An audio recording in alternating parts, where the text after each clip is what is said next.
میں پناہ مانگتی ہوں اللہ کی شیطان مردود سے۔ شروع اللہ کا نام لے کر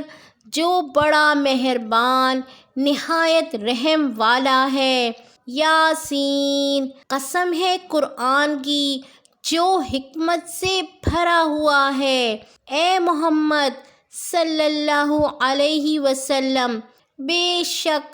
تم پیغمبروں میں سے ہو، سیدھے رستے پر ہو۔ یہ قرآن غالب و مہربان کا نازل کیا ہوا ہے تاکہ تم ان لوگوں کو جن کے باپ دادا کو خبردار نہیں کیا گیا تھا خبردار کر دو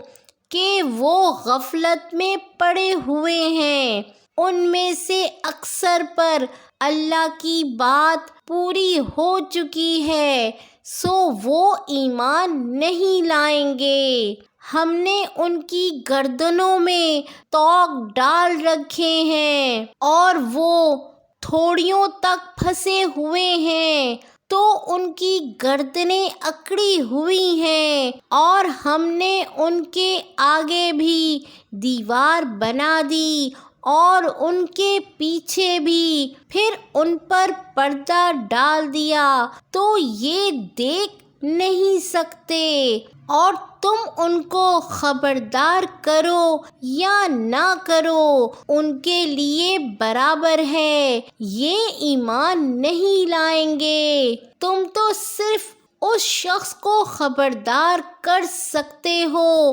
جو اس نصیحت یعنی قرآن کی پیروی کرے اور رحمان سے غائبانہ ڈرے، سو اس کو مغفرت اور بڑے ثواب کی بشارت سنا دو۔ بے شک ہم مردوں کو زندہ کریں گے اور جو کچھ وہ آگے بھیج چکے اور جو ان کے نشان پیچھے رہ گئے ہم ان کو قلم بند کر لیتے ہیں، اور ہر چیز کو ہم نے کتاب روشن یعنی لوح محفوظ میں لکھ رکھا ہے۔ اور ان سے گاؤں والوں کا قصہ بیان کرو جب ان کے پاس پیغمبر آئے، یعنی جب ہم نے ان کی طرف 2 پیغمبر بھیجے تو انہوں نے ان کو جھٹلایا، پھر ہم نے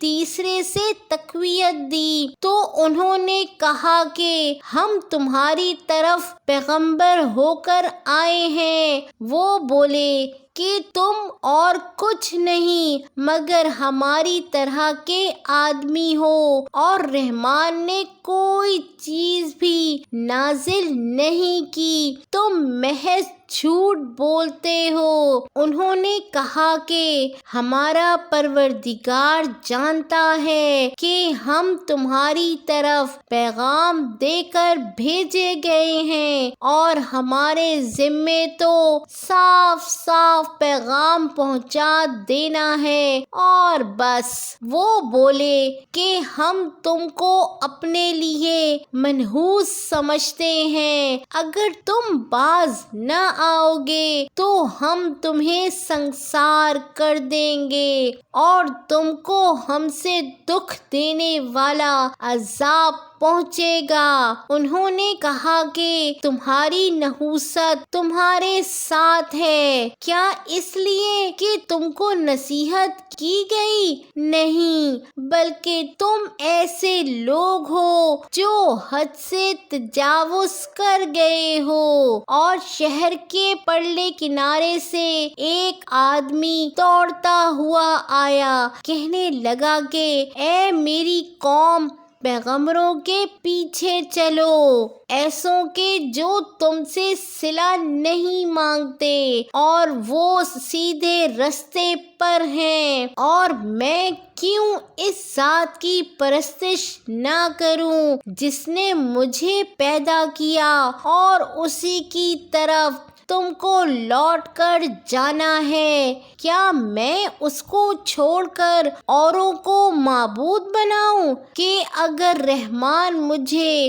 نقصان پہنچانا چاہے تو ان کی سفارش مجھے کچھ بھی فائدہ نہ دے سکے اور نہ وہ مجھے چھڑا ہی سکیں، تب تو میں کھلی گمراہی میں پڑ گیا۔ میں تو تمہارے پروردگار پر ایمان لایا ہوں، سو میری بات سن رکھو۔ حکم ہوا کہ بہشت میں داخل ہو جا۔ بولا کاش میری قوم کو پتہ چل جائے کہ میرے رب نے مجھے بخش دیا اور مجھے عزت والوں میں شامل کیا، اور ہم نے اس کے بعد اس کی قوم پر کوئی لشکر نہیں اتارا اور نہ ہم اتارنے والے تھے، وہ تو صرف ایک چنگھاڑ تھی، سو وہ اس سے ناگہاں بجھ کر رہ گئے۔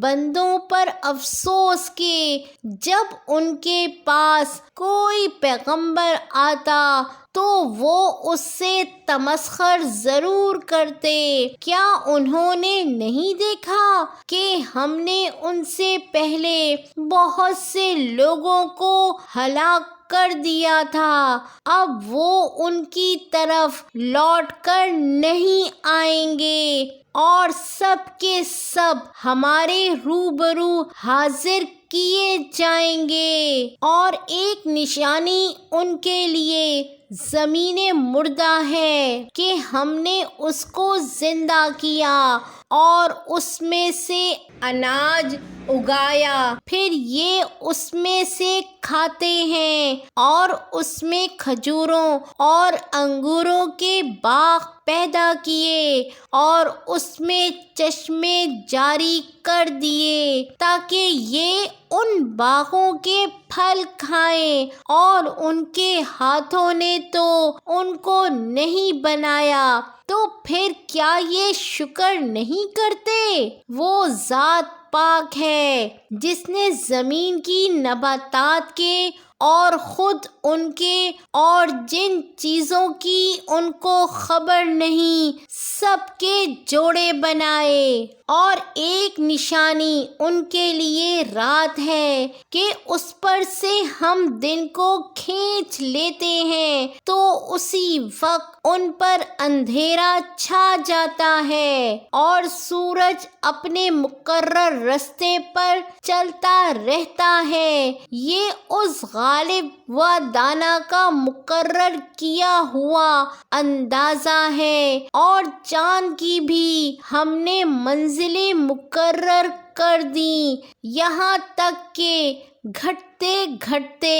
کھجور کی پرانی شاخ کی طرح ہو جاتا ہے۔ نہ تو سورج ہی سے یہ ہو سکتا ہے کہ چاند کو جا پکڑے، اور نہ رات ہی دن سے پہلے آ سکتی ہے، اور سب اپنے اپنے مدار میں تیر رہے ہیں، اور ایک نشانی ان کے لیے یہ ہے کہ ہم نے ان کی اولاد کو بھری ہوئی کشتی میں سوار کیا اور ان کے لیے ویسی ہی اور چیزیں پیدا کی جن پر یہ سوار ہوتے ہیں، اور اگر ہم چاہیں تو ان کو غرق کر دیں، پھر نہ تو ان کا کوئی فریاد رس ہو اور نہ ان کو رہائی ملے، مگر یہ ہماری رحمت اور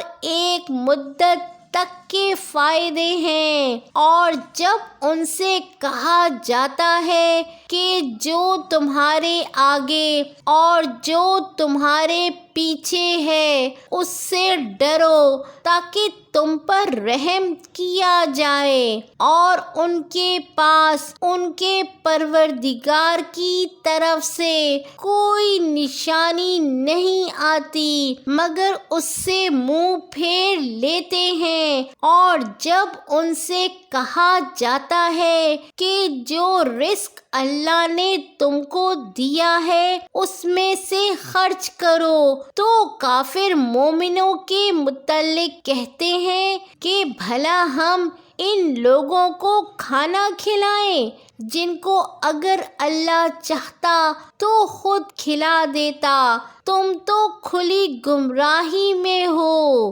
اور کہتے ہیں اگر تم سچ کہتے ہو تو بتاؤ یہ وعدہ کب پورا ہوگا؟ یہ تو ایک چنگھاڑ ہی کے منتظر ہیں جو ان کو اس حال میں کہ باہم جھگڑ رہے ہوں گے آ پکڑے گی، پھر نہ تو یہ وصیحت ہی کر سکیں گے اور نہ اپنے گھر والوں میں واپس جا سکیں گے۔ اور جس وقت سور پھونکا جائے گا یہ قبروں سے نکل کر اپنے پروردگار کی طرف دوڑ پڑیں گے، کہیں گے ہائے بربادی، ہمیں ہماری خواب گاہوں سے کس نے جگا اٹھایا۔ یہ وہی تو ہے جس کا رحمان نے وعدہ کیا تھا اور پیغمبروں نے سچ کہا تھا،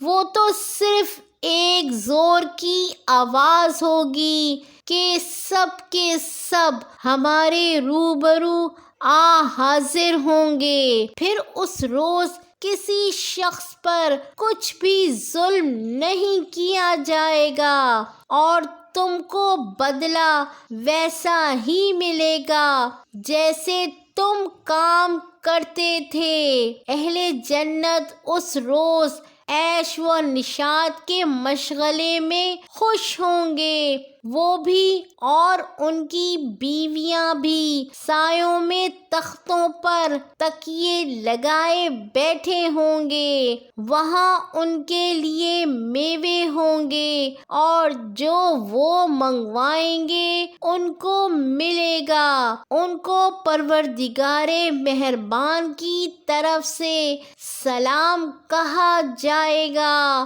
اور وہ فرمائے گا کہ گنہگاروں تم آج الگ ہو جاؤ۔ اے آدم کی اولاد، کیا میں نے تم کو کہہ نہیں دیا تھا کہ شیطان کو نہ پوجنا، وہ تمہارا کھلا دشمن ہے، اور یہ کہ میری ہی عبادت کرنا یہی سیدھا رستہ ہے، اور اس نے تم میں سے بہت سی خلقت کو گمراہ کر دیا تھا، تو کیا تم سمجھتے نہیں تھے؟ یہی وہ جہنم ہے جس کی تمہیں دھمکی دی جاتی تھی، جو تم کفر کرتے رہے ہو، اس کے بدلے آج اس میں داخل ہو جاؤ۔ آج ہم ان کے منہوں پر مہر لگا دیں گے اور جو کچھ یہ کرتے رہے تھے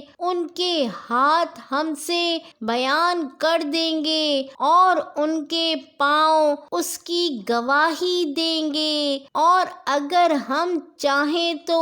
ان کی آنکھوں کو مٹا کر اندھا کر دیں، پھر یہ رستے کو دوڑیں تو کہاں سے دیکھ سکیں گے، اور اگر ہم چاہیں تو ان کی جگہ پر ان کی صورتیں بدل دیں، پھر وہ وہاں سے نہ آگے جا سکیں اور نہ پیچھے لوٹ سکیں، اور جس کو ہم بڑی عمر دیتے ہیں تو اسے تخلیق میں اوندھا دیتے ہیں، یعنی اسے بچپن کی کمزوری والی حالت کی طرف لوٹا دیتے ہیں، تو کیا یہ سمجھتے نہیں؟ اور ہم نے ان کو یعنی اپنے پیغمبر صلی اللہ علیہ وسلم کو شعر گوئی نہیں سکھائی اور نہ وہ ان کو شیاں ہی ہے، یہ تو محض نصیحت ہے اور صاف صاف قرآن ہے، تاکہ اس شخص کو جو زندہ ہو خبردار کرے اور کافروں پر بات پوری ہو جائے۔ کیا انہوں نے نہیں دیکھا کہ جو چیزیں ہم نے اپنے ہاتھوں سے بنائیں ان میں سے ہم نے ان کے لیے مویشی پیدا کر دیے اور یہ ان کے مالک ہیں اور ان کو ان کے قابو میں کر دیا، تو کوئی تو ان میں سے ان کی سواری ہے اور کسی کو یہ کھاتے ہیں اور ان میں ان کے لیے اور فائدے اور پینے کی چیزیں ہیں، تو کیا یہ شکر نہیں کرتے؟ اور انہوں نے اللہ کے سوا اور معبود بنا لیے ہیں کہ شاید ان سے ان کو مدد پہنچے، مگر وہ ان کی مدد کی ہرگز طاقت نہیں رکھتے، اور وہ ان کی فوج بنا کر حاضر کیے جائیں گے تو ان کی باتیں تمہیں غمناک نہ کر دیں۔ یہ جو کچھ چھپاتے اور جو کچھ ظاہر کرتے ہیں ہمیں سب معلوم ہے۔ کیا انسان نے نہیں دیکھا کہ ہم نے اس کو نطفے سے پیدا کیا، پھر وہ تڑاک پڑاک جھگڑنے لگا اور ہمارے بارے میں مثالیں بیان کرنے لگا اور اپنی پیدائش کو بھول گیا، کہنے لگا کہ جب ہڈیاں بوسیدہ ہو جائیں گی تو ان کو کون زندہ کرے گا؟ کہہ دو کہ ان کو وہ زندہ کرے گا جس نے ان کو پہلی بار پیدا کیا تھا، اور وہ ہر طرح کی تخلیق کو جانتا ہے۔ وہی جس نے تمہارے لیے سبز درخت سے آگ پیدا کی، پھر تم اس کی ٹہنیوں کو رگڑ کر ان سے آگ نکالتے ہو۔ بھلا جس نے آسمانوں اور زمین کو پیدا کیا، کیا وہ اس بات پر قادر نہیں کہ ان کو پھر ویسے ہی پیدا کر دے؟ کیوں نہیں؟ اور وہ تو سب کچھ پیدا کرنے والا کامل علم والا ہے۔ اس کی شان یہ ہے کہ جب وہ کسی چیز کا ارادہ کرتا ہے تو اسے فرما دیتا ہے کہ ہو جا، تو وہ ہو جاتی ہے۔ وہ ذات پاک ہے جس کے ہاتھ میں ہر چیز کی حکومت ہے اور اسی کی طرف تم کو لوٹ کر جانا ہے۔